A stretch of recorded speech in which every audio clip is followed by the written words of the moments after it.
ત્યાં સંડાસ કરશે ને હંગશે. કાલભાઈ હું ખોટો આવતો કયો? નહીં, અન્નનો ત્યાગ નહીં. અન્નનો ત્યાગ ધારાસભ્યો કરશે, અન્નનો ત્યાગ સંસદ સભ્યો કરશે. મારી રાખવાનો છે નહીં. અને આહવાન કર્યું સરદાર પટેલ સમિતિએ ગુજરાતની અંદર કે એક ગામમાંથી 10 ખેડૂતો ગાંધીનગર જાહે અને સરદાર પટેલ ન્યાય સમિતિની નીચે ત્યાં સંડાસ કરશે, ત્યાં હંગશે. આવેદનની મંજૂરી લેવી પડે, આંદોલનની મંજૂરી લેવી પડે, હંગવાની મંજૂરી ક્યાંય ન લેવી પડે.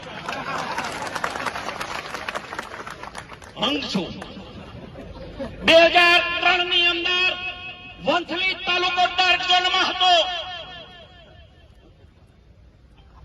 અમારા ઘણા લોકોએ ખૂબ પ્રયત્ન કર્યા ખેડૂતો પ્રત્યે. વંથલી તાલુકામાંથી 65 બળદગાડા અને 350 ટ્રેક્ટર લઈને કલેક્ટર કચેરીએ ઘૂસી ગયા. તંત્ર ઠીકું. કોંગ્રેસ ભાજપે નીર અને પાણીની વ્યવસ્થા કરી અને ડાર્ક ઝોન એક જ ઘોડે ઉઠી ગયો. આજે સરકારને બે હાથનો અનુવાદ હજી કરે તમારું દેવું માફ કરી.